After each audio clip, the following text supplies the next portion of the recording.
In a world where personal choices can echo across lifetimes, Elara, a gifted but fragile young woman, must confront her past traumas, unearth hidden family secrets, and navigate a web of love, betrayal, and destiny. As she discovers the truth about her origins and the sacrifices that shaped her world, she faces impossible decisions that will determine not only her future, but the fate of everyone she loves. The wind swept through Leora like a restless spirit, carrying whispers of the past through the narrow streets and cobblestone alleys. It tugged at Alara's chestnut hair, as if trying to pull her thoughts from her mind and scatter them across the hills. She leaned against the window of her small bedroom, watching the amber sun dip behind the distant cliffs, painting the sky in streaks of fire and rose. The town below seemed ordinary, quiet, familiar, but to her, it was a maze of hidden truths she hadn't yet learned to navigate. 17 years had passed since she first opened her eyes to this world, yet she often felt out of place, like a note played slightly off-key in a familiar song. People smiled at her in the streets, nodding politely, but their eyes rarely met hers with understanding. It wasn't just loneliness, it was the sense that her life was intertwined with something far larger, something she could feel but not name. Her mother's voice, firm but gentle, broke through her reverie. "Elara," she called from the kitchen below, "don't forget your chores before the sun disappears completely." Elara sighed and turned from the window. "Coming, mother." The kitchen smelled of fresh bread and the lingering smoke of the hearth. Her mother, Mara, moved with a quiet grace, kneading dough with practiced hands. She looked up, her eyes softening for a moment as they met Elara's. "You've been staring out that window again. What are you thinking about this time?" Elara hesitated. The words caught in her throat. How could she explain the way the wind made her feel, like it carried voices only she could hear? How could she describe the dreams that visited her at night? Dreams that were more than dreams, fragments of lives she had never lived but somehow remembered. "Just thinking," she finally said. Her mother's eyes narrowed slightly, not with anger but concern. "Elara, you must learn to be cautious. Not everyone in this town is as they seem, and there are things, old things, that are better left alone." Elara nodded, though her heart thrummed with curiosity and frustration. Caution was a chain she could never quite obey. There was a pull towards the unknown she could not resist, and each day in Leora felt like a step closer to a secret she had been born to uncover. After finishing her chores, Elara wandered to the cliffs that overlooked the sea. The waves crashed against the rocks below, a thunderous symphony that echoed in her chest. She closed her eyes and let the wind wrap around her, listening, not just to the sea, but to the subtle hum beneath it, a resonance she had felt all her life. It was familiar yet distant, like a memory she could almost grasp. A sudden laugh shattered the stillness. Elara opened her eyes to see a boy, or rather a young man, standing on the cliff path, his dark hair tousled by the wind, and a lute sung across his back. His eyes met hers, and for a fleeting second, the world seemed to pause. There was recognition there, though she had never seen him before. "Hello," he called, his voice carrying over the roar of the ocean. "Are you always this dramatic when the sun sets, or is it just for me?" Elara blinked, unsure whether to laugh or scowl. "I could ask the same of you," she replied, though her voice trembled slightly. There was something in his gaze that unsettled her in the best way possible, like a mirror reflecting a part of herself she had never seen. He smiled, and it was warm and mysterious, like a secret kept too long. "Name's Kael. I'm new in town. Thought I'd see what makes Leora so peculiar." Elara's heart beat faster, and a shiver ran down her spine.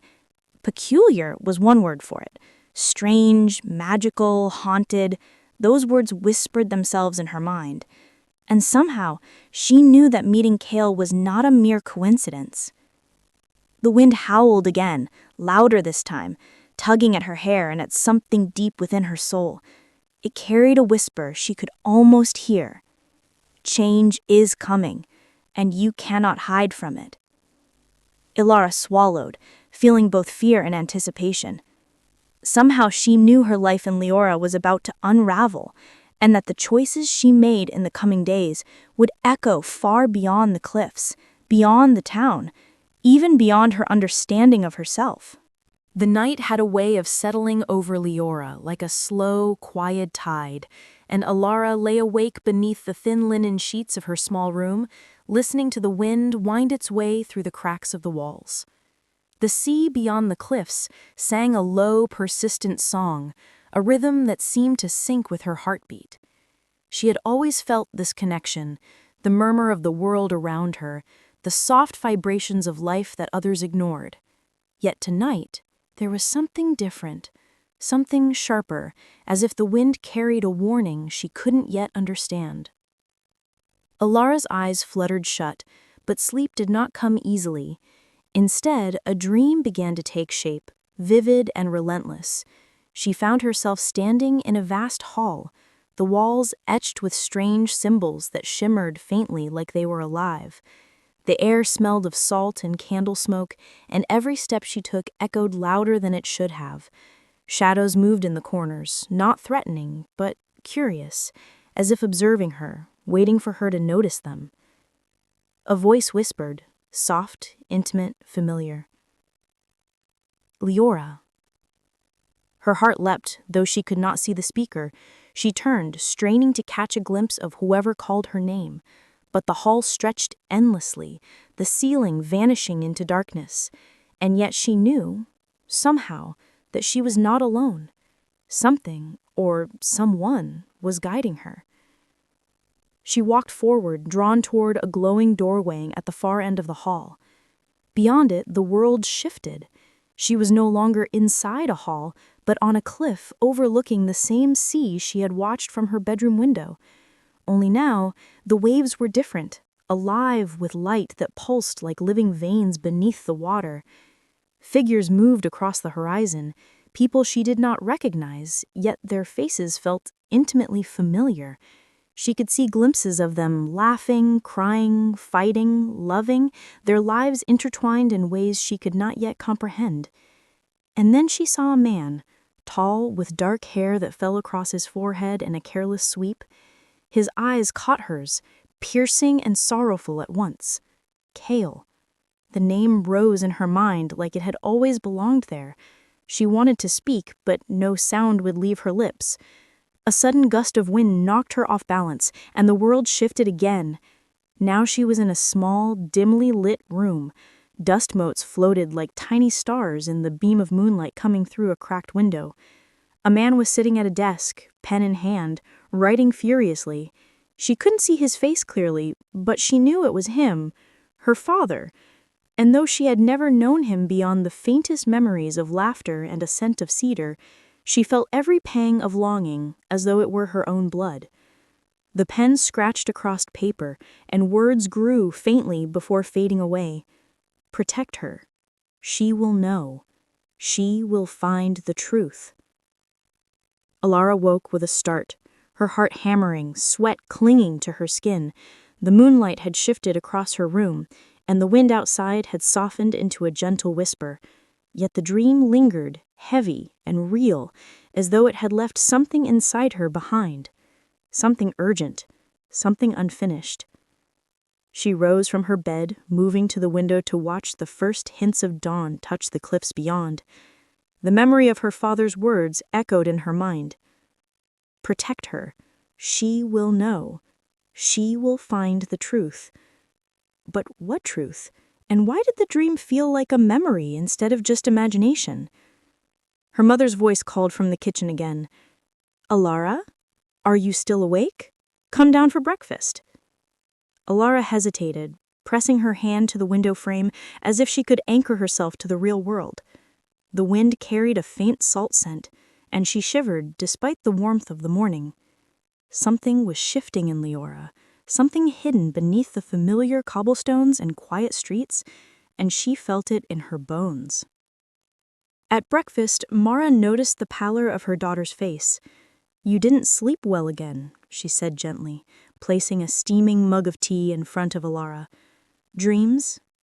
Elara nodded, unable to articulate the strange urgency she felt. I dreamt of him," she admitted, though the words sounded foreign even as they left her lips. "Father.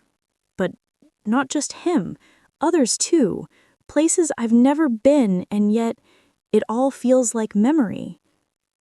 Mara's hands stilled over her own cup, and for a moment her calm mask slipped. There was a shadow in her eyes that Elara had never seen before, a mixture of fear and sorrow. "Dreams like that," Mara said carefully, "are dangerous. They can guide you, but they can also mislead. You must be careful, Elara. The world is more complicated than you realize." Elara wanted to press for more, but Mara's tone, gentle yet firm, left no room for argument. Instead, she nodded silently, though the restlessness inside her grew heavier. The day passed slowly. Even the familiar streets of Leora felt changed, as if the town itself was holding its breath, waiting for something. At the market, she noticed subtle shifts, a glance that lingered too long from a stranger, the way the wind seemed to move deliberately around her, carrying whispers she almost, but not quite, understood. And then as the sun began to dip toward the horizon, she found herself back on the cliffs, drawn there by a force she could not resist. She wrapped her shawl tightly around her shoulders, the wind tugging insistently at her hair, urging her forward. That was when she saw him again. Kael. He was standing on the path, the same dark hair tossed by the wind, the lute resting against his back. Only now he was closer, and this time there was no hesitation in his eyes. They met hers with recognition, certainty, and a strange tenderness that made her chest tighten. "You're the girl from the cliffs," he said softly, almost as if he were confirming a memory he had never forgotten. "The one the wind told me to find." Elara's breath caught. The words felt impossibly heavy, as though a chain of events had already begun, set in motion long before she was born. I don't understand," she whispered. Kael's gaze softened, though a shadow lingered there, like a storm on the horizon. "You will," he said. "Sooner than you think. And when you do, you'll have to decide what you're willing to risk." The wind picked up, stronger this time, whipping around them in a frenzied dance. The waves below roared in response, a voice rising from the depths of the world. Elara felt herself trembling, a mixture of fear and anticipation coiling inside her. She knew, without knowing how, that her life had just shifted. The ordinary world she had known, the quiet town, the safe routines, the familiar streets, was gone. And though she did not yet understand the nature of the path ahead, she felt an unmistakable pull toward it, toward Kael, toward the secrets that had waited her entire life to be revealed. For the first time, Elara understood the truth of her own dreams. They were not mere figments of imagination. They were calls from something larger, a life that waited for her courage, her heart, and her choices. And as the sun slipped below the horizon, casting the cliffs in gold and shadow, she made a silent promise to herself. No matter the cost, she would uncover the truth. No matter the fear, she would face what was coming. And no matter the winds of fate, she would not run. The market square of Leora was a mosaic of colors, scents, and sounds, bustling with the predictable rhythm of townsfolk going about their daily routines. Stalls of fresh bread and cured meats, woven fabrics and wildflowers created a patchwork of familiarity. Yet even in this ordinary chaos, the air carried a subtle sense of anticipation, like the moment before a storm breaks. Elara moved carefully among the throngs, clutching a basket of herbs for her mother, her mind still tangled in the remnants of the dream that had shaken her the night before. her thoughts were interrupted by the first sound, a soft, lilting melody weaving through the market's clamor. At first it was faint, almost drowned out by the chatter and clatter of carts, but gradually it grew more distinct, filling the square with a warmth and resonance that made people pause. Elara's heart recognized it instantly, though she had never heard it before. It was familiar in the way dreams are familiar, like a memory of a song she had never learned but had always known. She turned, searching for the source, and saw him. Kael. He stood at the edge of the square, a worn lute cradled in his hands, fingers moving effortlessly over the strings. His dark hair fell into his eyes, and the sunlight caught on it, giving it the faintest halo of gold. His presence commanded attention, yet there was a gentle humility in the way he held himself, a quiet magnetism that drew Elara forward, unbidden. The townsfolk had begun to gather, mesmerized by the music, but Elara felt as if the crowd had disappeared. For her, there was only him. She stepped closer, her feet moving as if guided by an invisible thread. When he finally looked up, his eyes met hers, and a jolt ran through her, electric and disorienting. The world seemed to shudder, as if acknowledging the significance of their meeting. "You," he said softly, a hint of awe in his voice.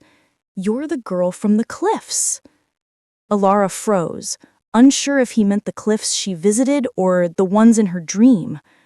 Her mouth opened to speak, but no words came. The lute lowered slightly, and he studied her with an intensity that made her skin prickle. "You've felt it too, haven't you?" he asked, taking a cautious step closer. Her pulse quickened. I don't know what you mean," she said, her voice trembling despite her effort to sound steady. Kael smiled faintly, a mixture of warmth and sadness. "That's all right. You will, soon enough." For a moment, the market faded completely, leaving only the two of them standing in a space that felt both infinite and intimate. Then, a sudden commotion broke the spell. A cart had tipped over near a bakery stall, spilling sacks of flour into the street. The crowd murmured, laughter and curses mingling, and Elara felt the pull of the ordinary world return. Kael's attention didn't waver. He gestured toward her.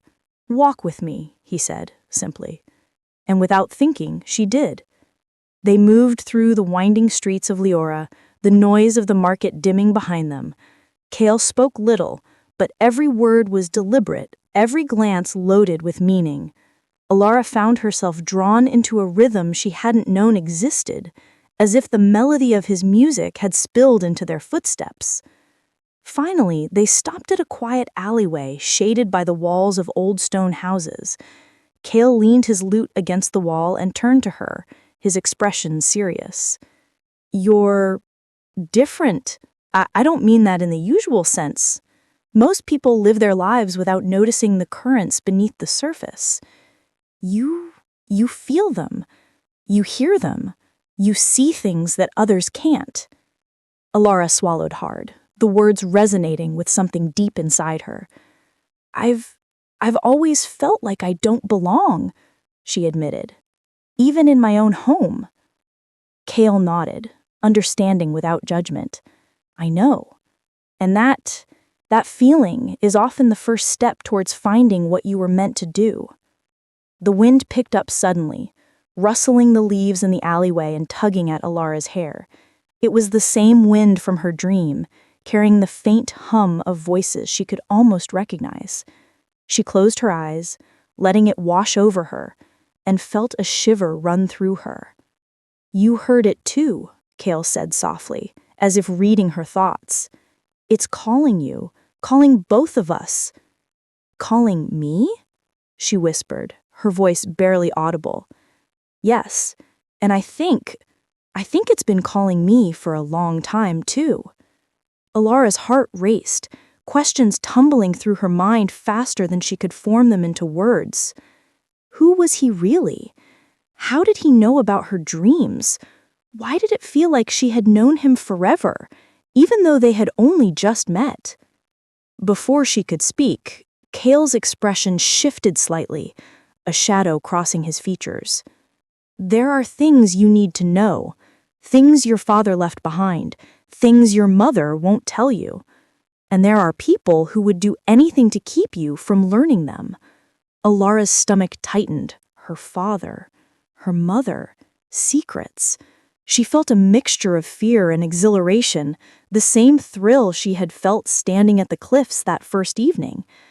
I don't understand. Why me? Kael's gaze softened. Because you're the one who can change things. You've always been. And now? Now the time has come.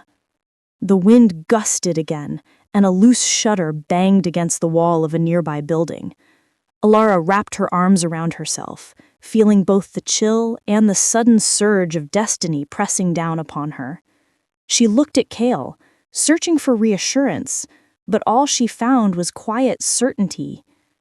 "Will you help me?" she asked, her voice trembling. Kael smiled faintly, enigmatic, but there was a warmth that spread through her chest. "I've been waiting for you to ask. And yes, I'll help you, but you have to promise me something." "Anything," she said, her heart pounding. "Promise me you won't run. Not from the truths you will uncover. Not from the choices you'll have to make. Not from yourself." Elara hesitated, then nodded. "I promise." For a long moment, the wind whistled around them, carrying with it the faint echo of a melody she recognized from her dreams. The world seemed to hold its breath, as if acknowledging the pact between them. In that quiet, fleeting instant, she understood something she could not yet put into words. Her life had shifted irreversibly, and there was no turning back. When they finally returned to the market, the sun had dipped low in the sky, casting the town in gold and shadow. The familiar sights and smells seemed sharper, more alive, as if the town itself was aware that something new had entered its midst.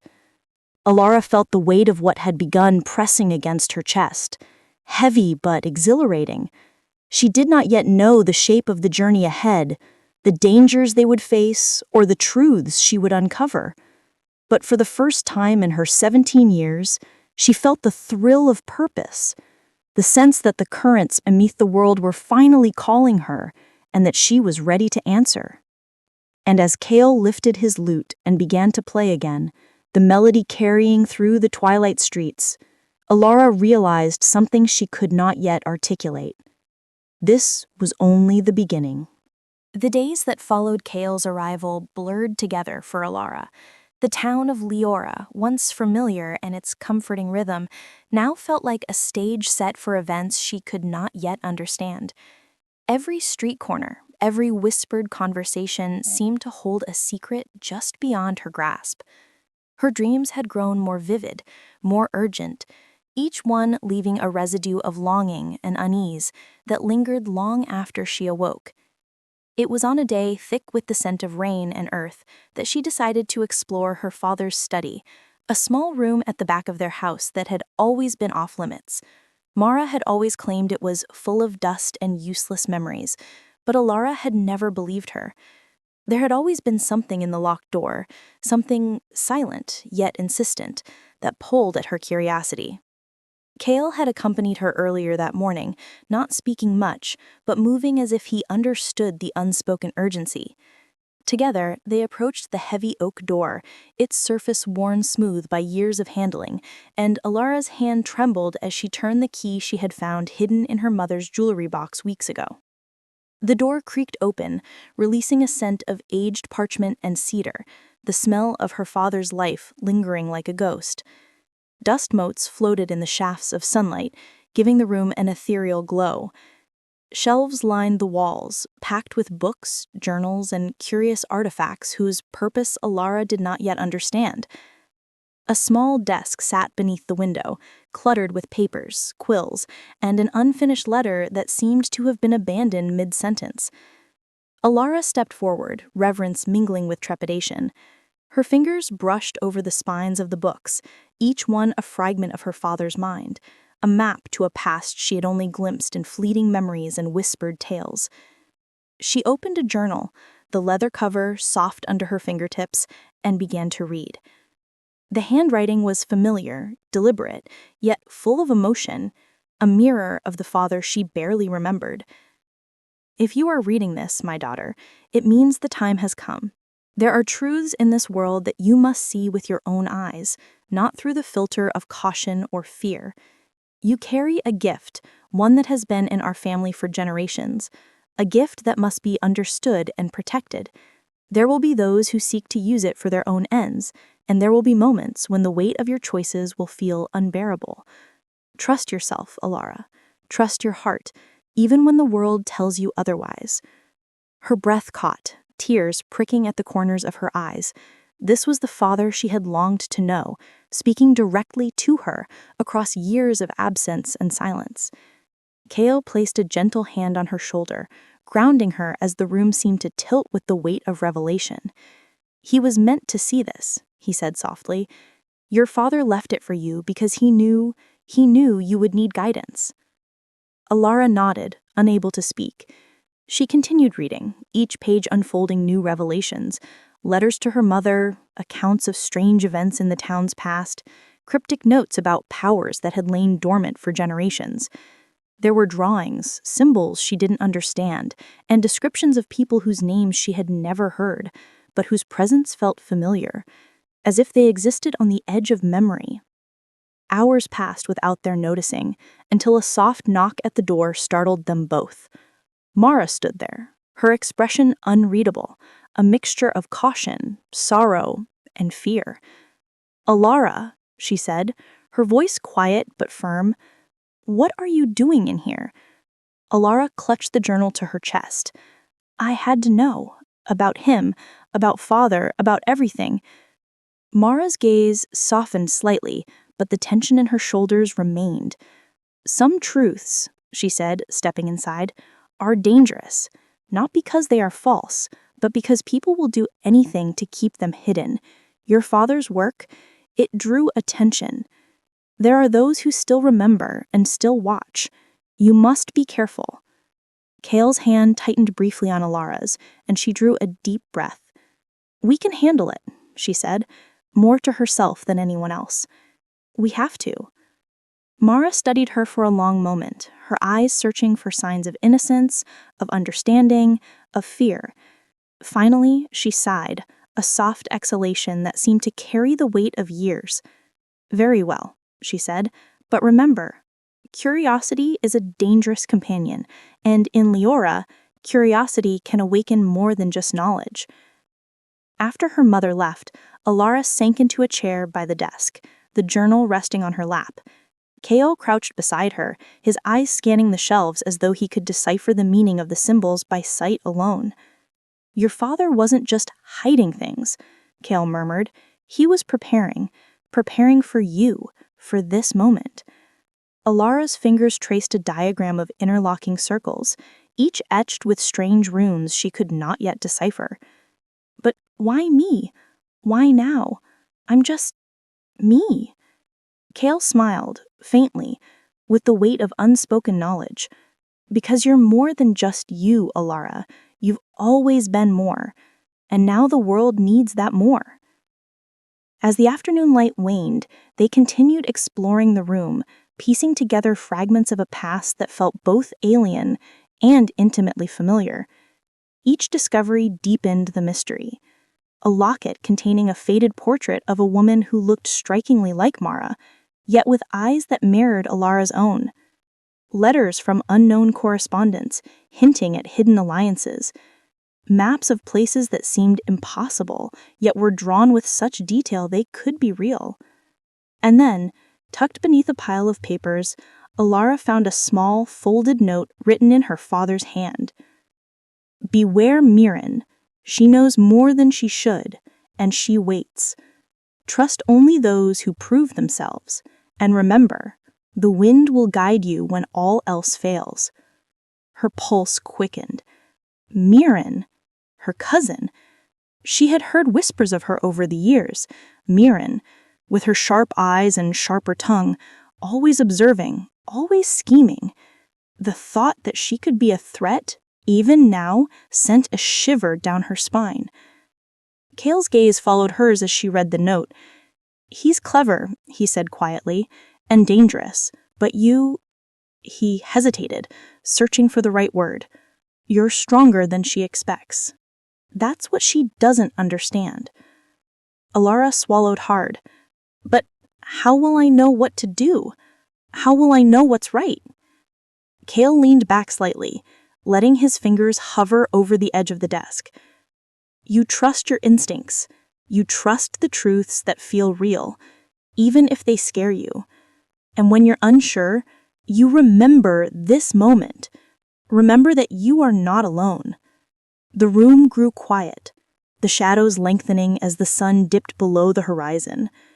Elara closed the journal, feeling both burdened and empowered by the knowledge it contained. She had glimpsed a past that was alive, tangible, and dangerous, and she knew, with a certainty that settled in her bones, that her life had changed forever. Outside, the wind picked up again, carrying the faint echoes of her dreams. The same wind that had called her to the cliffs, that had whispered in her ears in the dead of night. And as she listened, she realized that her father's warning was not just about Miren, or the dangers hidden in Elara. It was about her, about the power she carried, and the choices she would soon have to make. Kael rose, brushing dust from his tunic. "We should move," he said. "There's more to see, and time is not on our side." Elara nodded, standing and tucking the journal safely into her satchel. As they stepped out into the twilight, the wind wrapped around them, urging them forward. She felt it in her bones, the call of the past, the pull of destiny, the weight of secrets waiting to be uncovered. And somewhere in the shadows, Elara knew Miren was watching. The morning sun was pale and hesitant as it rose over Elara, casting long shadows across the narrow streets. Mist clung to the cobblestones like a silken veil, giving the town an otherworldly glow that made even familiar places feel strange. Elara felt the same strange energy coursing through her veins, a combination of excitement and apprehension, as though the world itself was holding its breath in anticipation of what was to come. Kael met her at the edge of the cliffs, his dark hair tousled by the morning breeze, lute slung across his back as always. He smiled faintly, the kind of smile that carried both reassurance and the weight of secrets yet to be told. "Ready?" he asked. Elara nodded, clutching her satchel tightly. Inside were the journal, the note about Miren, and a small bundle of herbs and trinkets she had taken from the study. Every item felt like a talisman against the unknown, a fragile barrier against the tide of destiny she could feel approaching. They began their journey on foot, leaving the safety of Elara behind. The path wound through hills covered in tall grasses that swayed like waves in the wind, hiding the earth beneath in a shifting sea of green. The air was crisp, tinged with salt from the distant ocean, and the sound of distant bells from the town faded as they climbed higher. Kael walked beside her, unusually quiet, his eyes scanning the landscape as though it were a map only he could read. Elara felt the weight of his gaze but did not speak. There was a strange understanding between them, a shared sense that words were often insufficient when the world itself was speaking. "Do you feel it?" Kael asked, finally breaking the silence. "The threads?" Elara frowned, uncertain what he meant. "Threads?" "The threads that connect everything," he explained, gesturing vaguely to the hills, the sea, the sky above them. "People, events, choices, they're all woven together, and some of us can feel them, see the points where they intersect. Your father could, and now, so can you." Elara shivered. She had felt something like this before, in dreams and in the quiet moments on the cliffs, but hearing it spoken aloud made it almost unbearable. the sense that her life was already entwined with forces she could not fully understand or control. As they walked, the first signs of something extraordinary began to appear. A narrow path veered off the main trail, overgrown and half-hidden, yet unmistakably marked with faint symbols etched into the stones. Elara recognized the runes from her father's journal, and her heart pounded with both fear and exhilaration. "Look," she whispered, pointing. Kael crouched to examine the markings. "These are old, very old, and they weren't meant for just anyone to see. Someone wanted to guide you, or perhaps to test you." Elara hesitated. The choice to follow the path felt heavy with consequence. But beneath the fear, a spark of curiosity burned, an irrepressible need to understand what her father had left behind, to uncover the truths that had been hidden from her for so long.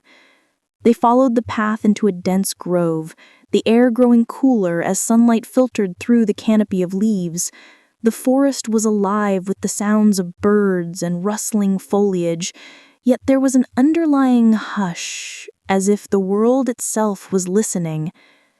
Then they came upon a clearing, and Elara stopped dead in her tracks. In the center, half buried beneath moss and earth, was a small stone pedestal. On top lay an object she could scarcely comprehend, a delicate, ornate box carved with the same runes from her father's journal. It pulsed faintly with a light that seemed to come from within, casting shifting shadows across the grove. Kael knelt beside it, brushing away the moss with reverent hands. "This belonged to your family," he said softly, "and now it belongs to you." Elara stepped closer, her fingers trembling as she reached out. The moment her skin touched the box, a wave of energy surged through her, hot and cold at once, filling her with images and sensations she could barely process. She saw flashes of her father, of Mara as a young woman, of places she had never been yet somehow knew. She felt fear, grief, love, and hope all at once, as though the box contained not just her family's history, but its very soul. "Are you all right?" Kael asked, his voice tight with concern.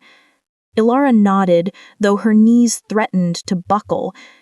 "It's overwhelming," she admitted. "I can feel everything. Their choices, their sacrifices, all of it." Kael placed a hand on her shoulder, grounding her. "That's the gift and the curse. It shows you the truth, but you must learn to navigate it. Otherwise, it will consume you." They opened the box together, revealing its contents a collection of letters, small charms, and a crystal that seemed to shimmer with an inner light. Each item carried a story, a fragment of memory, a thread in the tapestry of her family's legacy. Ilara's fingers lingered on a letter, her father's handwriting looping across the page in elegant script. "Elara, if you are reading this, it means the time has come to understand who you are. The choices you make now will shape not only your life, but the lives of those who come after. Trust in yourself and trust in the wind, for it will guide you when all else fails." Tears blurred her vision, and Kael's presence was steady and grounding beside her. "You're ready for this," he said quietly, "even if you don't believe it yet." Elara inhaled sharply, trying to steady herself. The sense of destiny pressed down on her, heavy yet exhilarating. She knew that the path ahead would be fraught with danger. Miren's shadow already seemed to loom, and the forces her father had hinted at were awakening. Yet, beneath the fear, a spark of courage lit within her. She would face what came next, step by step, thread by thread. The forest around them seemed to shift in response, the sunlight flickering through the leaves as if acknowledging her resolute. And then, from the shadows at the edge of the clearing, a figure emerged. Miren. Her expression was sharp, calculating, a smile playing at the corners of her mouth that was anything but friendly. "Well, well," she said, her voice smooth as silk. "If it's not Elara, the prodigal daughter finally stepping into her inheritance. How touching." Ilara's pulse quickened. Kael moved instinctively in front of her, lute raised in a protective stance. Miren's gaze flicked to him, then back to Elara. "Ah, and the companion," she said with a slight bow of mock courtesy. "I've heard whispers of you, traveler, but this isn't about you. This is about the girl who thinks she can handle a legacy she barely understands." Elara squared her shoulders. "I may not understand everything, but I'm not afraid of the truth." Miren's smile widened, sharp and predatory. "We'll see about that." The wind stirred around them, rustling the leaves and carrying a faint, almost musical hum, as if the forest itself had taken note of the confrontation, a reminder that forces beyond any of them were watching, waiting. Kael glanced at Elara. "Stay focused," he said quietly. "She's testing us. Don't let her distract you from what matters." Elara nodded, feeling the familiar hum of energy beneath her skin. The threads of fate were converging, pulling her forward into a destiny she could no longer ignore. With Kael at her side and the legacy of her family in her hands, she stepped toward the future, ready to face the trials that awaited. Miren's laughter echoed in the clearing as she stepped back into the shadows, her presence lingering like a shadow over the grove. And Elara knew, with every fiber of her being, that this was only the beginning. The threads of fate were entwining, and there was no turning back. The days that followed the discovery of the family artifacts were restless and charged with energy. Leora itself seemed to pulse beneath Elara's feet, as if the town had become a living, breathing entity, aware of the changes stirring within her. The wind, once playful and comforting, now carried a sharper edge, tugging at her hair and clothes, whispering secrets that she could almost, but not quite, understand. Elara had begun to notice subtle changes within herself, small things at first, a fleeting awareness of people's emotions, an instinctive knowledge of danger before it arrived, the strange ability to sense patterns in the world around her. It was exhilarating and terrifying in equal measure. She spent hours with Kael, practicing focus, exploring the extent of her gifts, learning how to listen to the threads of fate he had spoken about. Yet even as she grew stronger, a shadow loomed over her, a shadow she could feel but could not see. Miren. It was in the way her cousin's eyes lingered too long during social gatherings, the way she smiled with a knowing edge when a secret was whispered, the subtle ways she inserted herself into situations just to observe. Elara could sense Miren's presence like a pulse beneath the surface, a thread running parallel to her own, dark and sharp. One evening, Kael suggested they leave the town for a short journey, to follow a clue her father had left in one of the letters, a hidden grove said to contain further instructions for her training. The sun was setting, painting the sky in brilliant streaks of gold and crimson, and the air was thick with the scent of rain that had yet to fall. "You're ready for this," Kael said, adjusting the strap of his lute. "But remember, the forest you're about to enter is not like the hills around Leora. It responds to emotion. Fear, anger, doubt, they can shape reality there. You must keep yourself steady." Elara nodded, a mixture of determination and nervous excitement coursing through her. "I can do it," she said, though her voice trembled slightly. "I have to." The path to the grove was winding and overgrown, the trees arching overhead in a dense canopy that filtered the fading sunlight into dappled patterns on the ground. Elara felt the forest shift around her, almost imperceptibly, as if it were watching, testing her resolve. She walked with measured steps, listening to the rhythm of her own heartbeat, drawing in Kael's calm presence beside her like an anchor. It was there, in the shadowed depths of the grove, that the first trial began. A sudden chill swept through the clearing, and the air shimmered with a strange, golden light. Elara froze, sensing a presence before she could even see it. Shapes began to coalesce out of the mist, dark figures, shadowy and indistinct, yet unmistakably alive. They moved toward her, their forms flickering like smoke in the wind, whispering in voices that seemed to echo from the past. "Focus," Kael said, his voice calm but urgent. "They're testing you. Don't let fear take control." Elara took a deep breath, centering herself. She could feel the threads, the lines of energy connecting her to everything around her. She closed her eyes and reached out with her senses, letting the energy flow through her, guiding her movements and steadying her mind. The shadows wavered, hesitated, and then advanced again. Memories of her father's words surged in her mind. "Trust yourself, Elara. Trust your heart even when the world tells you otherwise." She extended her hands, imagining the threads connecting her to Kael, to the forest, to the past and future. Light radiated from her fingertips, pulsing and expanding until it wrapped around the shadowy forms, forcing them back. The figures writhed and twisted, whispering in tones that were at once fearful and angry before dissolving into mist. Elara sank to her knees, trembling, her chest heaving with exertion. Kael knelt beside her, placing a reassuring hand on her shoulder. "You did it," he said quietly. "You didn't just face the shadows, you controlled them. That's the first step, but it won't get easier. It will only get more complicated." Elara nodded, her mind still spinning from the intensity of the trial.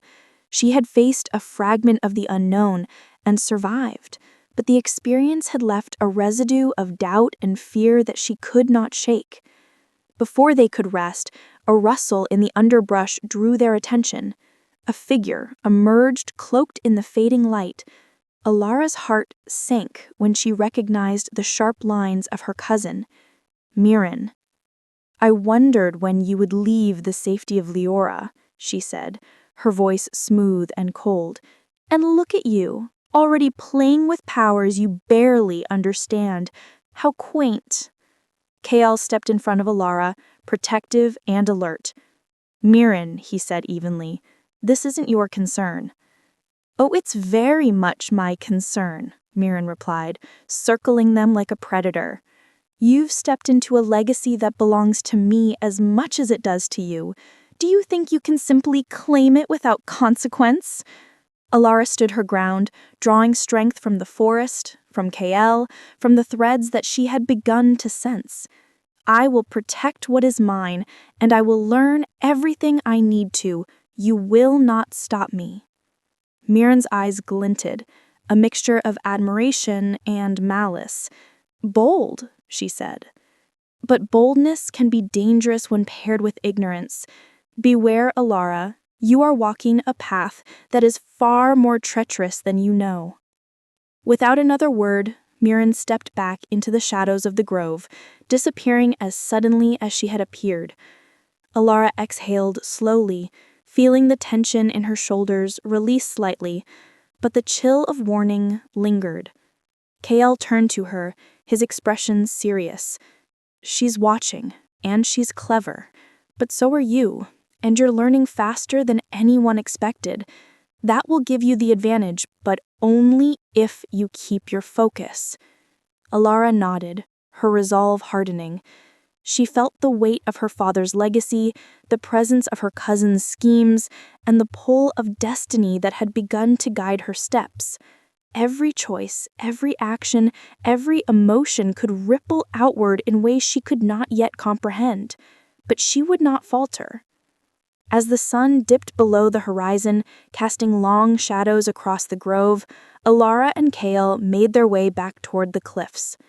The wind had shifted, carrying a soft, almost melodic whisper that seemed to promise guidance and warning in equal measure.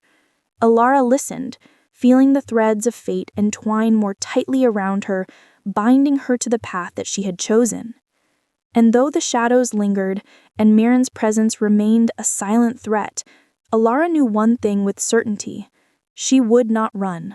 She would face the darkness, unravel the secrets, and claim the legacy that had been waiting for her for generations. Because the threads of fate, once visible, could not be ignored. And Elara was learning to follow them, one step at a time. The morning was crisp, with a soft golden light spilling over the cliffs of Leora. Elara stood at the edge, the wind tugging at her hair and cloak, and for a moment she closed her eyes, letting it sweep over her like a tangible force of encouragement. Every trial, every shadow, every secret she had uncovered felt heavier now, yet more necessary. She could sense it in her bones. The path she had chosen was no longer just about understanding her father's legacy. It was about claiming it, shaping it, and surviving the dangers that sought to claim her first. Kael approached silently from behind, his presence warm and steady. His eyes, dark and watchful, mirrored her own intensity. "You're quiet this morning," he observed, his voice carrying easily over the rush of wind. Elara shook her head, trying to dispel the swirl of thoughts in her mind. "I was thinking," she admitted, "about what comes next, about Miren, about everything." Kael nodded, his gaze drifting to the horizon before returning to hers. "The next steps are always uncertain, but you don't have to face them alone." She looked at him then, really looked, and saw something more than the quiet guidance he always offered. There was trust there, built from shared trials and long conversations in the quiet hours of the forest. There was a sense that, no matter what, he would not leave her, would not abandon her in the moments she feared most. "I don't know what I'd do without you," she confessed, her voice barely more than a whisper. Kael's gaze softened, and for a long moment they simply looked at each other, the unspoken understanding between them deepening. "We'll face what comes next," he said quietly. "Together." Elara nodded, feeling a swell of resolve. The journey ahead would be perilous. Miren was still a threat, and the forces tied to her father's legacy were awakening. But she had Kael by her side, and she had begun to understand her own strength. As the sun set fully, casting the grove in twilight, Elara stood, brushing leaves from her cloak.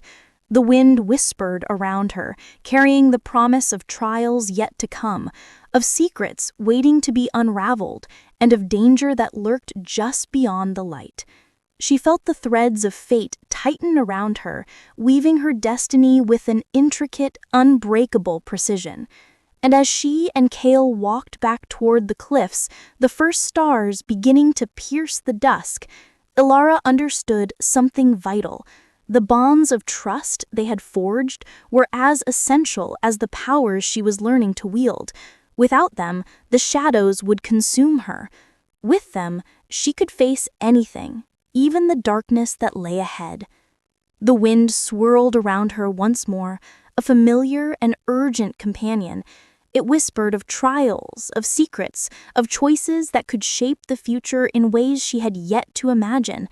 And this time, she felt ready, not just to face them, but to embrace them. For she was no longer alone. The dawn was pale and hesitant as Elara awoke, the first rays of sunlight spilling through her bedroom window. A dull ache in her shoulders reminded her of the exertions from the previous day, but it was nothing compared to the anticipation that gripped her chest. Today was the day she would face her first real trial, a test that would measure her control, courage, and understanding of the threads of fate her father had spoken of. Kael was already waiting outside, his dark eyes reflecting the dawn light. He carried his lute slung over his shoulder, and there was a faint smile on his lips, but it didn't reach his eyes. Elara could sense his focus, the tension in his movements, and she knew that this trial would not be easy, not for either of them. "Are you ready?" he asked, his voice calm but carrying a weight she could feel deep in her bones. Elara nodded.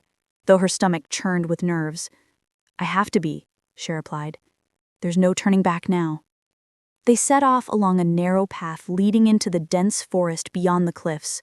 Mist clung to the ground like a living thing, curling around roots and rocks, and the air was heavy with the scent of damp earth and pine. Elara felt the threads beneath her fingers, invisible but pulsing, guiding her movements, whispering hints of danger ahead. As they moved deeper into the forest, Kael explained the trial. This trial is not about strength or magic alone. It's about perception, focus, and choice.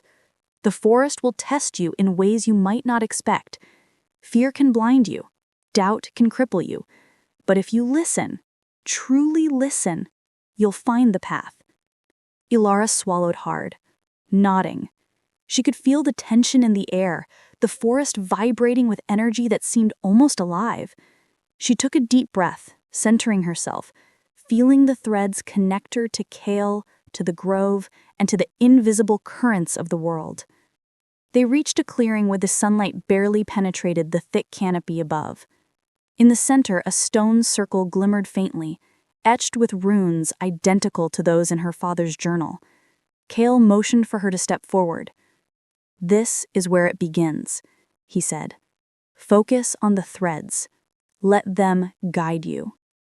The moment Elara stepped into the circle, the forest shifted. Shadows lengthened unnaturally, curling around the edges of her vision. A whisper echoed through the trees, carrying her father's voice in fragments. "Trust yourself. Trust the threads." Suddenly, the ground beneath her feet trembled, and dark forms began to rise from the mist. Figures composed of shadows, indistinct yet unmistakably alive, advanced toward her. Their eyes glowed faintly, filled with an intent that made her blood run cold. Kael's hand found hers, grounding her. "They're illusions," he said, "but real enough to test you. Remember what we practiced. Trust the threads. Trust yourself." Elara took a deep breath and closed her eyes, extending her awareness outward. She could feel the threads vibrating beneath her fingers, connecting her to the grove, to Kael, and to the energy of the forest itself. She focused, drawing the pulsing currents into herself, letting them flow through her hands, her chest, her mind. The shadowy figures hesitated, flickering as if sensing her awareness. Elara extended her hands and light radiated outward, forming a protective barrier that pushed the illusions back. The forest pulsed with energy, responding to her focus, bending the shadows into shapes she could control. A voice whispered from the darkness, chilling and familiar. "You think you can control this, child?" Elara's eyes snapped open, and she saw a figure emerging from the shadows. Miren, her expression sharp, eyes gleaming with both curiosity and malice. "This is your first test," Miren said, circling the perimeter of the stone circle. "Do you truly believe you are ready?" Elara's pulse quickened, but she squared her shoulders. "I have to be," she said firmly. "I won't let fear control me." Miren laughed softly. "Courage is admirable, but will it be enough?" She raised her hand, and the shadows surged, becoming more solid, more aggressive. The figures advanced with intent, testing Elara's focus and control.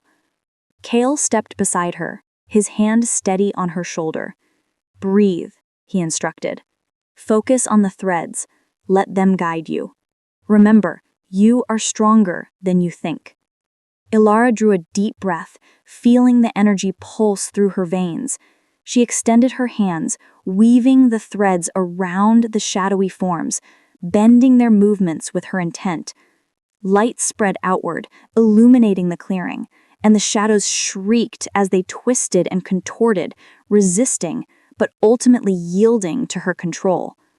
Suddenly, one shadow lunged directly at her, faster than any of the others. Elara reacted instinctively, channeling the threads into a concentrated burst of energy that struck the figure. It dissolved into mist, leaving a faint echo of a whisper. Beware. Elara sank to her knees, gasping for breath, her chest heaving. Kael knelt beside her, placing a hand on her shoulder. You did exceptionally well, he said softly. Not just controlling them, but maintaining focus under pressure. That's the true test. Miren's voice echoed from the shadows, cold and sharp. Well done, for a beginner, but this is only the beginning. The real trials, the ones that will break you, are yet to come. Elara's hands trembled as she rose to her feet, but a spark of determination ignited within her. She realized, fully and completely, that the trial had not only tested her abilities, but it had tested her resolve, her courage, and her willingness to face the unknown. Kael's gaze met hers, steady and unwavering. You're ready for what comes next, but remember, strength alone is not enough. You need trust, intuition, and the courage to act when everything seems impossible. Elara nodded, feeling the bond between them strengthen in a way that went beyond words. She understood now that her journey was not just about learning her powers, it was about understanding herself, her limits, and the allies she could rely on. The shadows receded into the mist, leaving the grove bathed in the soft light of the afternoon. The air felt lighter, the oppressive tension of the trial lifting, replaced by a sense of accomplishment and clarity. Elara knew that more challenges awaited, that Miren would not be idle, and that the threads of fate were tightening around her in ways she had yet to comprehend. As they made their way back to the cliffs, the wind carried a faint whisper, familiar and reassuring. You are ready. Elara drew a deep breath, letting the wind sweep over her like a tangible force of guidance. She had faced the first trial, survived, and emerged stronger. But she also knew the path ahead would demand more courage, more focus, and more trust than she had ever imagined. And for the first time, she felt certain of one thing. She was not alone, and with Kael by her side, she could face whatever trials awaited her in the shadows. The threads of fate stretched out before her, intricate and unyielding, and Elara was ready to follow them, wherever they led. Night had fallen over Leora, but the moon's pale glow filtered through the clouds, casting silvery patterns across the cliffs and the forest beyond. Elara stood at the edge of the cliffside path, staring into the darkness, feeling the threads of fate tugging insistently at her. Something was coming. She could feel it in her bones, a subtle vibration that resonated with her heartbeat, warning her that the shadows were growing bolder. Kael approached silently, his presence steady and reassuring. The air around him seemed to hum faintly, a subtle echo of the energy that coursed between them whenever they faced danger together. They're moving faster than we expected, he said quietly, his gaze scanning the forest below. Miren isn't just testing you anymore. She's orchestrating events, trying to see how far she can push you. Elara nodded, swallowing hard. She had anticipated challenges, but the thought that Miren was actively working against her made her stomach twist with unease. I'm ready, she said, though her voice wavered slightly. I can face her, whatever she does. Kael studied her, his dark eyes searching her face. You will have to, he said. The next step isn't just about power, it's about choice. You'll have to decide what you're willing to risk and what you won't. They descended the cliffside path together, the wind tugging at their cloaks, carrying with it the faint scent of the forest, earth, rain, and something darker, more elusive. The forest loomed ahead, dense and shadowed, its trees twisting into shapes that seemed almost alive. The path grew narrower, the undergrowth thickening until they were forced to move in single file. Elara's senses were heightened, every rustle of leaves, every whisper of wind sending a jolt of awareness through her. She reached out with the threads of energy she had begun to command, letting them weave around the forest, guiding her steps, alerting her to danger. Kael moved beside her, his presence a steady anchor, his own senses attuned to the subtle currents around them. "This is it," he said softly, "the path of shadows. It's where the forest tests you in ways you haven't experienced yet. The shadows respond to fear, anger, doubt. They will try to manipulate you, to break your focus. You must stay centered or risk being lost." Elara swallowed, her pulse quickening. The stories in her father's journal had hinted at this trial, but nothing could fully prepare her for the oppressive tension that now pressed down on her. The forest seemed to breathe, the darkness shifting as though alive, whispering her name in voices both familiar and alien. As they advanced, shapes began to emerge from the gloom, twisted forms, half-formed shadows that flickered and shifted at the edge of perception. Elara felt a wave of fear, a deep, gnawing uncertainty that threatened to unbalance her. She focused on Kael's presence beside her, the steady pulse of energy connecting them, and drew a deep breath. "Focus on the threads," Kael murmured. "Let them guide you. Trust yourself." She extended her senses, feeling the invisible currents around her, letting the threads flow through her. The shadows hesitated, flickering in response, as if sensing the shift in her awareness. With effort, Elara wove the threads into a protective barrier, forcing the shadows back. Yet the forest itself seemed to resist, twisting, bending, reshaping paths to confuse and disorient her. A sudden whisper slithered through the trees. "Elara, you cannot control everything. You will fail." Her chest tightened. The voice was impossibly close and yet distant, carrying the weight of doubt and fear that had lingered inside her since childhood. She faltered for a moment, and one of the shadowy forms surged forward, striking the edge of her barrier. Kael's hand shot out, gripping her arm. "Steady," he said firmly. "Don't let the fear take hold. Remember what you've learned."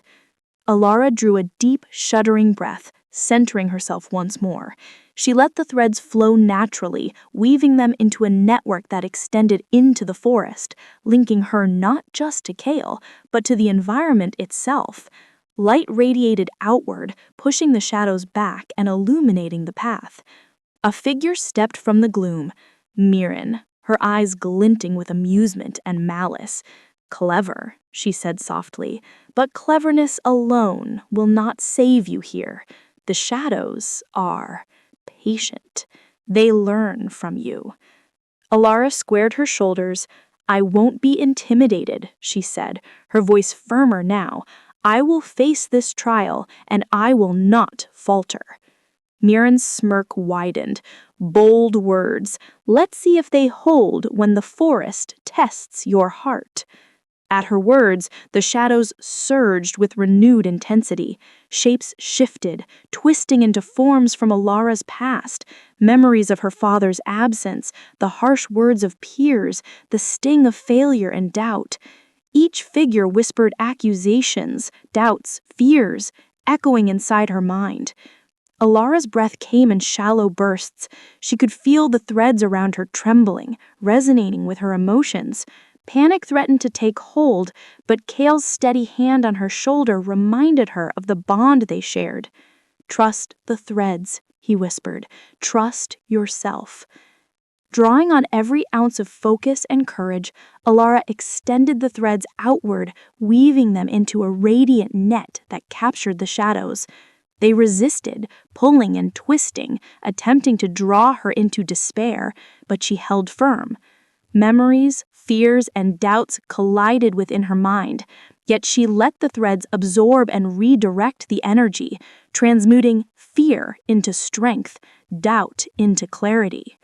The shadows faltered, writhing and shrieking until they dissolved into mist.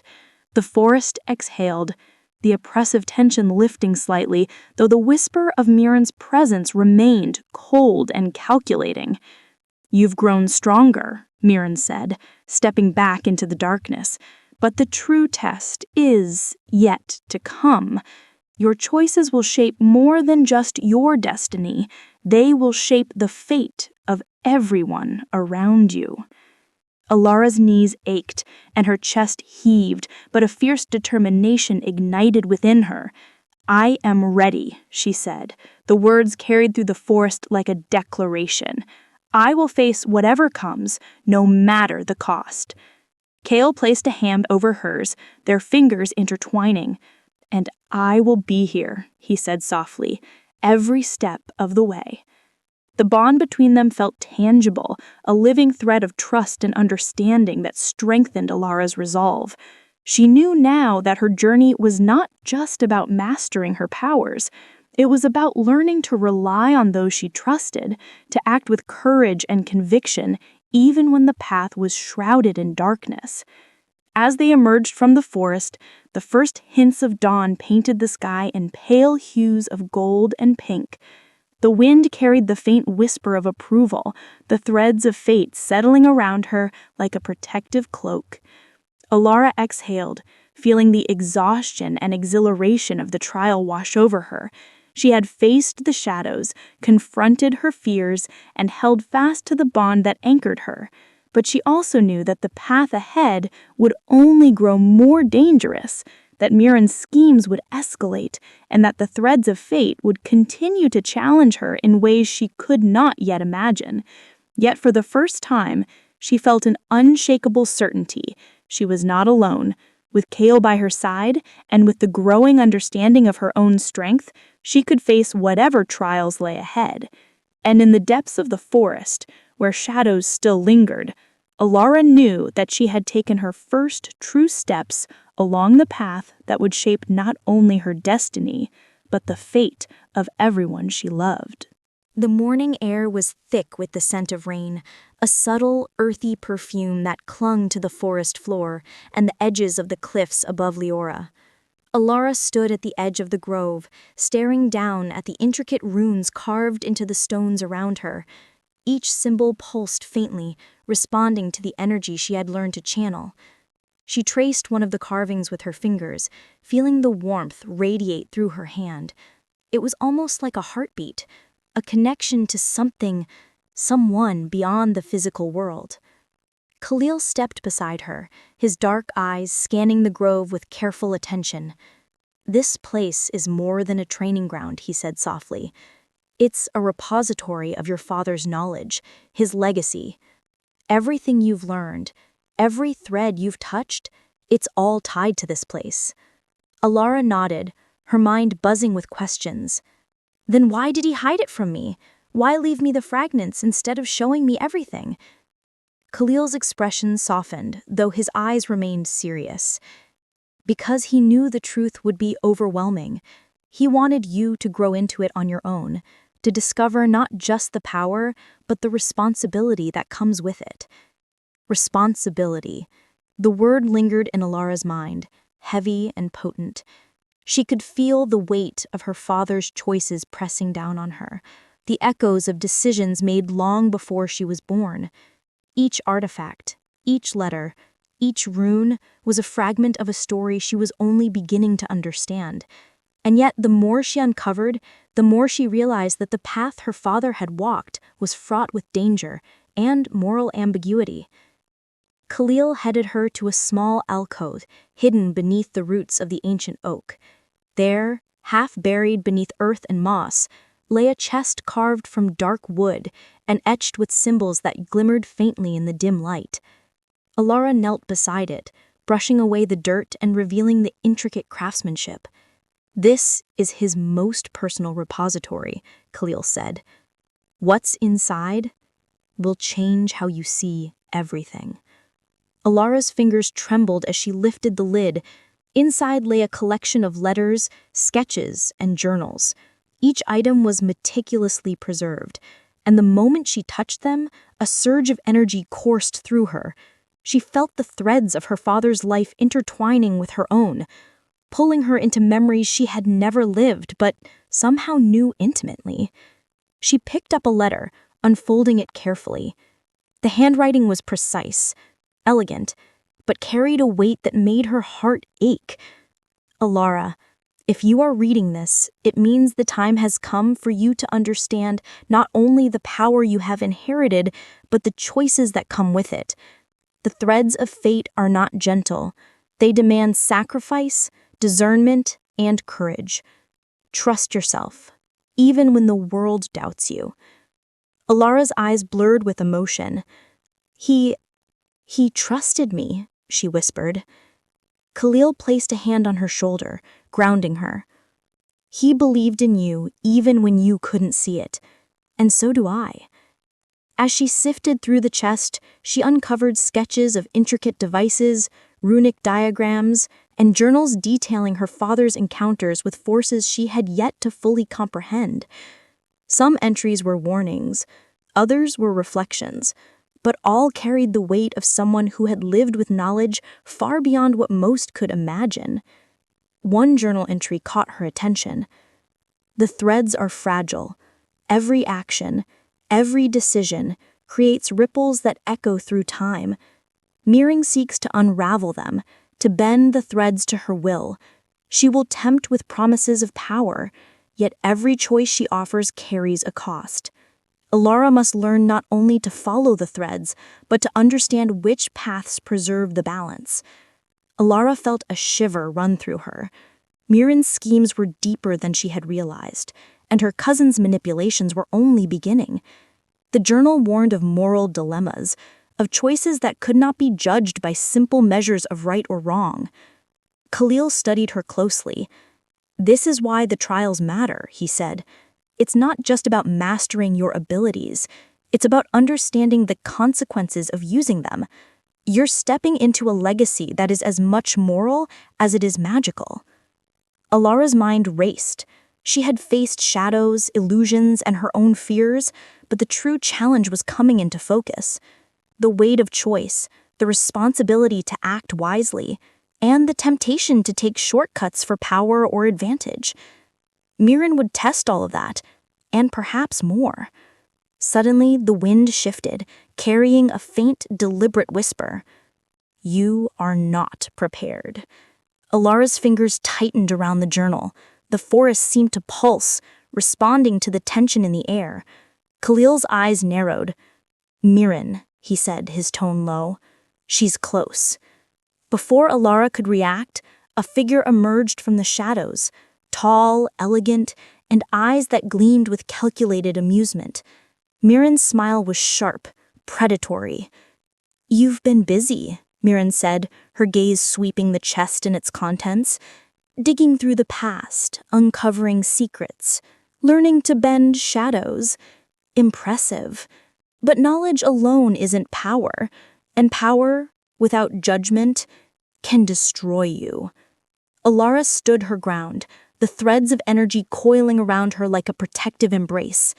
"She will not be manipulated by you," she said firmly. "I am learning, and I am prepared to make my own choices." Miren's smirk deepened. "Oh, I don't doubt your determination. But determination is only one thread in a web of many. You will find that the path ahead is full of temptation, doubt, and danger. Every choice has consequences, Elara. Every step can strengthen you or unravel everything you hold dear." The forest seemed to tighten around them, the shadows flickering as if responding to her cousin's words. Elara felt a surge of energy, fear, and anticipation. She had faced trials, but this was different. This was about the consequences of her actions, the moral and emotional weight of the legacy her father had entrusted to her. Kael stepped forward, his hand brushing hers. "You are ready," he said quietly, "not because you have power, but because you have the courage to face what comes. Trust yourself." Elara drew a deep breath, letting the threads pulse and flow through her. She felt the connection to her father's legacy, to Kael, and to the forest around them. It was a living network of energy and choices, and for the first time, she understood its true weight. Miren's gaze lingered on her, sharp and calculating. "Remember this moment," she said softly. It is the last time you will face me without knowing the full consequences of your choices. Soon the threads will demand more than courage. They will demand sacrifice. And with that, Miren stepped back into the shadows, leaving only the faint echo of her warning. Elara sank to her knees, overwhelmed but resolute. The path ahead was uncertain, fraught with moral and magical challenges that would test her in every way imaginable. But yet beneath the fear and uncertainty, a spark of determination burned. She would honor her father's legacy, navigate the choices before her, and face the trials with courage, wisdom, and the bonds she had forged with Kael. The forest seemed to exhale, the tension lifting slightly, but the echoes of Miren's word lingered, a reminder of the challenges yet to come. Elara knew that the next steps would not just shape her destiny, they would shape the fate of everyone connected to the threads she was learning to command. She rose, brushing off dirt and leaves, and looked to Kael. "I understand now," she said, her voice steady. "It's not just about power. It's about responsibility, about choices, about trust, and I'm ready to face whatever comes next." Kael nodded, a faint smile softening his features. "Then let's continue," he said. "The echoes of legacy are just beginning to reveal their truth, and we must be ready to face them together." As they walked back through the grove, the first rays of sunlight breaking through the canopy, Elara felt the threads of fate tighten around her, guiding, testing, and protecting. She knew the path ahead would be dangerous, full of shadows, moral dilemmas, and tests of trust. But she also knew she would not walk it alone. For in the echoes of her father's legacy, in the bond she shared with Kael, and in the strength she had begun to discover within herself, Elara found the courage to face whatever the threads of fate had in store. And in that moment, the forest seemed to hum with approval, acknowledging her resolve and the choices yet to come. The forest was quiet, deceptively so, as Elara and Kael made their way along a narrow, twisting path. The canopy above was thick, allowing only fragmented shafts of light to fall upon the undergrowth, creating patches of gold and shadow that danced with the faintest breeze. Every rustle of leaves, every subtle shift in the branches heightened Elara's awareness. She could feel the threads beneath her fingers, vibrating faintly, warning her that something was coming, something she could not yet see. Kael moved silently beside her, his presence a calm anchor against the mounting tension. "The trials are becoming less controlled," he said softly. "Miren is no longer content to test you indirectly. She's taking action. You may face her sooner than we expected." Elara's stomach tightened, but she forced herself to nod. "I'm ready," she said, though her voice carried an edge of doubt. The threads vibrated beneath her, resonating with her emotions. Excitement, fear, anticipation, all tangled together like the roots beneath the forest floor. They reached a small clearing where the ground was unusually smooth, almost polished, and in the center a pool of water reflected the fragmented light from above. Elara felt a shiver run through her. Something about the pool seemed alive, responsive, almost sentient. "This is a reflection trial," Kael explained, his voice barely audible. "It's not about fighting shadows this time. It's about understanding your choices, your intentions, and the consequences of what you might do when no one else is watching." Elara approached the pool cautiously, kneeling to peer into the water. At first, she saw only her own reflection, pale and determined. But as she continued to stare, the surface rippled and the image shifted. There she was, but not exactly as she knew herself. Her reflection smiled a twisted, cruel smile, eyes alight with power that seemed uncontrolled, unrestrained, and dangerous. Elara recoiled, the threads around her trembling in response to the surge of fear. What is this?"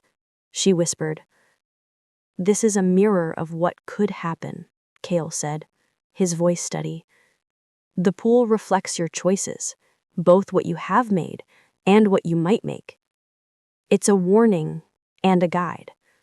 You must confront it." A voice echoed from the water, soft and serpentine. "You could take it all. The power, the threads, the legacy. You could become more than anyone has ever imagined. All it requires is a choice." Elara's heart raced. The threads pulsed violently beneath her fingers, echoing the tension in her chest. She understood the temptation, the allure of power, the promise of control, but also the warning that came with it.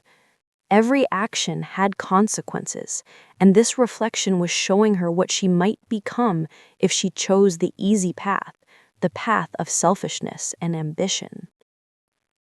Kael's hand rested lightly on her shoulder. "This is why the trials are moral, not just physical. The threads are intertwined with choice.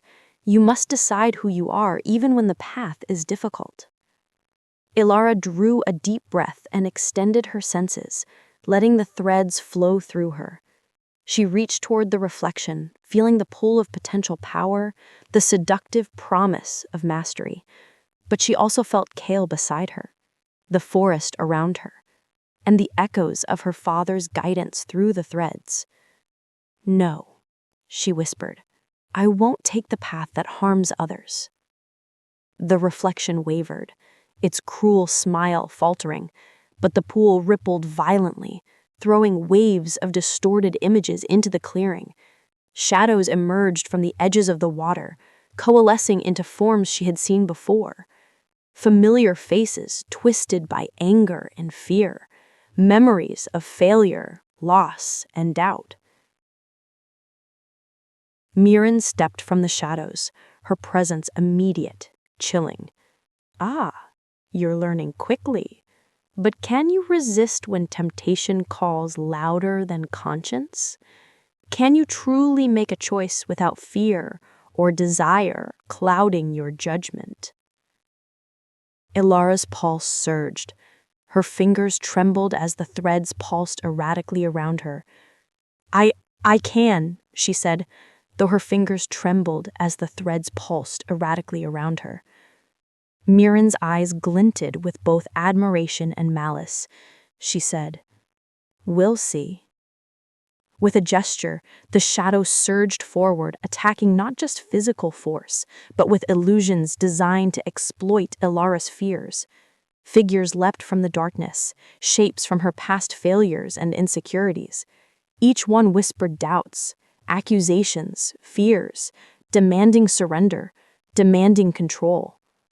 Elara staggered under the onslaught, struggling to maintain the threads, to hold her focus.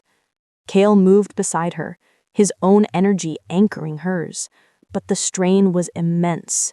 Every shadow, every whisper sought to fracture her mind, to turn her choices into doubt.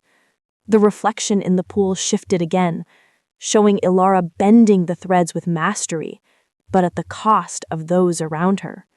The image was powerful, intoxicating, and for a moment she wavered, the threads pulsing with a force she had never commanded before. Kael's voice cut through the chaos. "Elara, remember why you fight. Trust yourself, not the reflection." She gritted her teeth, drawing a deep, shuddering breath, and centered herself. She let the threads flow naturally, not with ambition or desire, but with clarity and purpose. The shadows faltered, the illusions of fear and doubt twisting and fading as her intent solidified. The pool rippled violently, then settled. The reflection returned to her true self, determined, resolute, and unbroken. Miren stepped back, eyes narrowing, a mixture of frustration and respect in her expression. "Impressive," she said softly. "You resisted the temptation.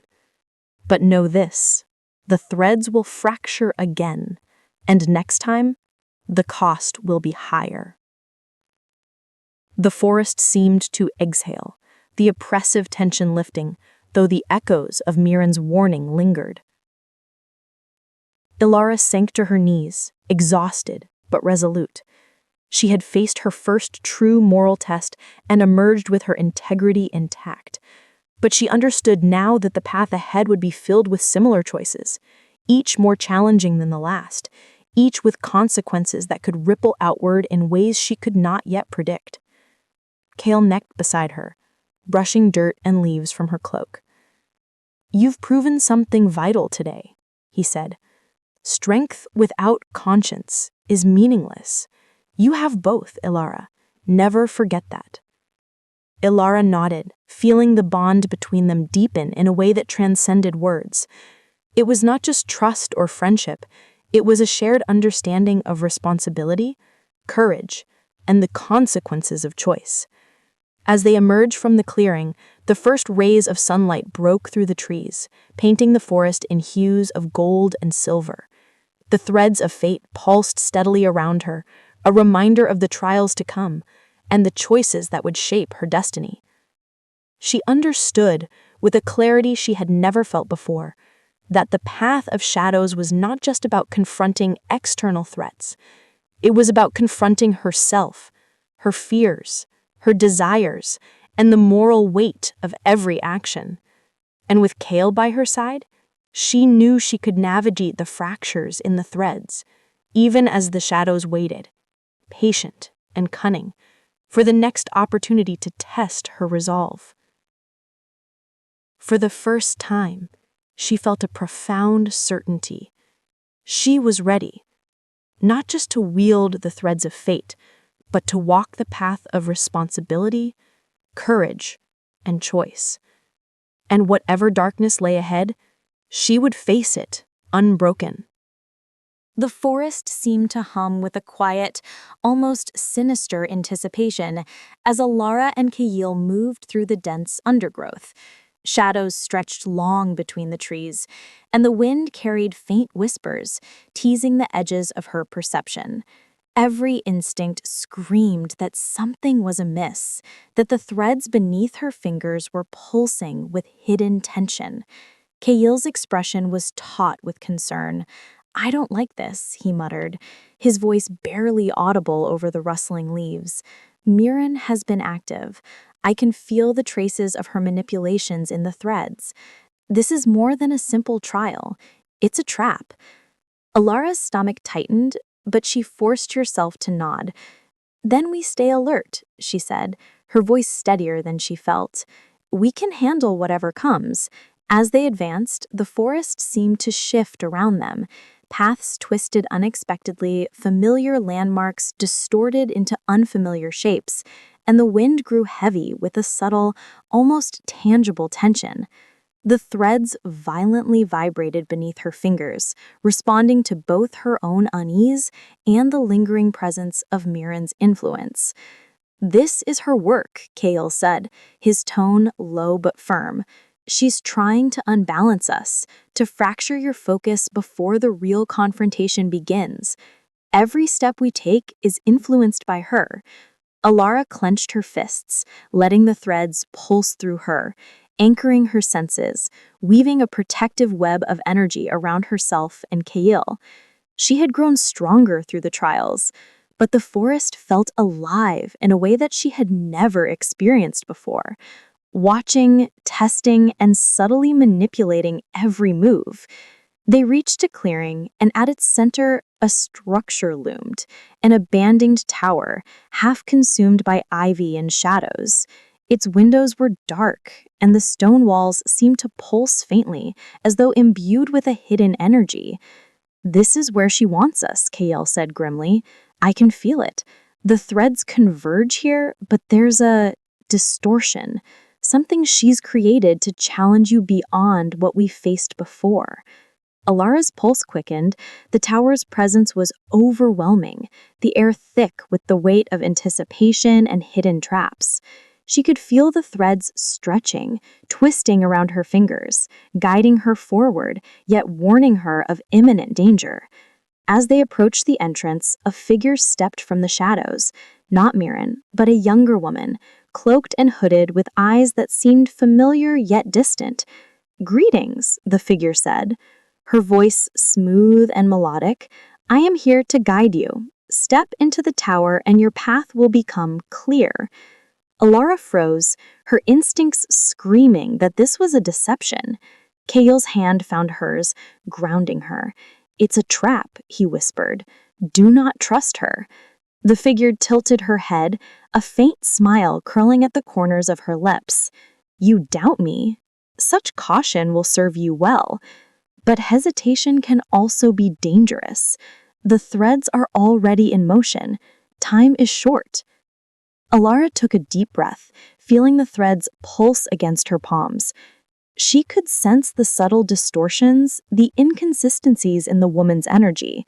Every instinct told her to step back, yet curiosity and the drive to uncover the truth pressed her forward. "Who are you, really?" she demanded, her voice firm. "Show your true self." The figure's smile faltered for the briefest moment, and then her form shimmered, shifting violently until Miren's face emerged, eyes gleaming with triumph. "Ah," Miren said, her tone dripping with satisfaction. "I wondered how long it would take you to see through the illusions. Clever, but not enough. You still walk the path of caution, and that is exactly what I intended." Elara's chest tightened, anger and fear warring within her. "Why? Why manipulate me like this? What do you gain?" Miren's gaze swept over her, calculating and cold. "Everything," she said simply. "Power, knowledge, control. But more importantly, I gain insight into your choices. Every reaction, every decision you make under pressure, it reveals your weaknesses. And once I know your weaknesses, I can exploit them." Kael stepped forward, his energy coiling protectively around Elara. "You won't get that far," he said, his voice low but firm. "The threads will not allow it." Miren's laughter echoed through the clearing, cold and sharp. "The threads are fragile, Kael, and even the strongest bonds can fracture under the right pressure. Watch and learn, Elara. This is the true test, one of deception, trust, and survival." Suddenly, the ground beneath them shuddered, and shadows erupted from the forest, swirling around the tower in chaotic spirals. Elara felt the threads twist violently, the energy responding to both Miren's will and the fear that surged within her. The illusions were everywhere, pulling at her perception, bending reality, and threatening to overwhelm her senses.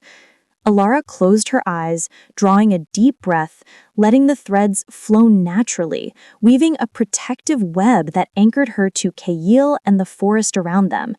The shadows struck with relentless force, but she held firm, bending the threads to redirect their energy, countering the distortions, and stabilizing the clearing. Miren's voice pierced through the chaos. "Impressive," she said, her tone both approving and mocking. "But let's see how you handle betrayal. Choices are meaningless if you cannot discern friend from foe." At her words, the illusions coalesced into forms that mirrored Kael, stepping forward with faces twisted in mockery and betrayal. Each figure whispered lies, accusations, and doubts, attempting to fracture Elara's trust in him and in herself. Elara's chest tightened, the threads pulsed violently, and she struggled to maintain clarity. She could feel her heart waver, the tension threatening to fracture the bond she had worked so hard to forge. "Trust yourself," Kael's voice rang in her mind, even as the illusions pressed closer. "Trust the threads, and trust me, we are stronger together." Drawing on every ounce of focus and courage, Elara extended the threads outward, weaving them into a radiant net that cut through the illusions. The false Kaels shattered, dissipating into mist, and the shadows were coiled, leaving the clearing trembling in the aftermath. Miren's eyes narrowed, a mixture of frustration and fascination on her face. "You survived," she said softly, But survival is not victory. The threads can break, bonds can falter, and even the strongest resolve can crumble. Remember that. Elara's hands trembled, her chest heaving, but she stood tall, unwavering. I will not let the threads fracture, she said firmly. I will face whatever comes, no matter how deceptive or dangerous. Kael's hand found hers, their fingers intertwining. You are ready, he said quietly. Not because the trials are easy, but because you have the courage, clarity, and trust to endure them. The forest seemed to exhale around them, the tension lifting slightly, yet the echoes of Miren's warnings lingered, a reminder that deception, betrayal, and moral complexity were only beginning. The threads pulsed steadily, a reminder of the trials yet to come, and the bonds that anchored her. As they moved away from the clearing, the first hints of dawn painted the sky in pale gold and silver. Elara felt the threads of fate tighten around her, guiding, testing, and protecting. She understood now that the true challenge was not merely the trials themselves, but the constant pressure to discern truth from deception, friend from foe, and choice from instinct. And with Kael by her side, she knew that no matter how tangled the web of deception became, she could navigate it and emerge stronger, wiser, and unbroken. The last breath of night lingered in the sky like a fading memory. The wind was quiet, unnervingly still, as if the world itself was holding its breath. Rahul walked alone along the narrow mountain path, his footsteps echoing through the silent valley. Up on the ridge, he saw the faint glow of a lantern, soft, trembling, almost dying. He knew instantly. Arohi was there, waiting, hurting, and this time, she wasn't waiting for him. She was waiting for closure. Rahul's heart pounded painfully as he climbed. Every step replayed their past, her trembling voice, her forced smiles, her unshed tears, her quiet patience. He had been blind to all of it. He wasn't anymore. When he finally reached the top, he saw her sitting by the cliff, staring at the horizon. The lantern beside her flickered like an exhausted heartbeat. A cold breeze carried the sound of his arrival to her. She turned slowly. Her eyes were tired, tired of hoping, tired of breaking, tired of holding on to something that kept slipping away. Rahul, you actually came. Rahul swallowed hard. I did, not to run this time, but to finish what I should have finished long ago. Arohi stood, her breath shaking. Rahul, so much time has passed, maybe too much. I know, he whispered, but tonight, just let me say what I never had the courage to. Arohi looked down, gathering herself. Fine, say it. Rahul stepped closer. Arohi, you didn't fall in love with the man I was, you fell in love with the man I could become, and I kept failing him. Arohi's eyes glistened. I waited so long for you to understand that. Rahul's voice cracked. I know, and I'm not here to win you back. I'm not here to promise anything. I'm here to give you the truth. A tear rolled down her cheek. The truth? Rahul nodded. I love you, more deeply than I knew how to admit, but love is not holding someone tight. It's knowing when to let them go. Arohi inhaled sharply, a soft pain crossing her features. So, you came here to let me go? Rahul wiped his eyes. No, I came here to set you free. Arohi stepped back, trembling. I don't know if I can walk away. You can, he said gently, because being with me was breaking you, and loving you was teaching me. You deserve a life that doesn't hurt. Her lips quivered. And you? What about you, Rahul? Rahul smiled through his tears, his first real, honest smile.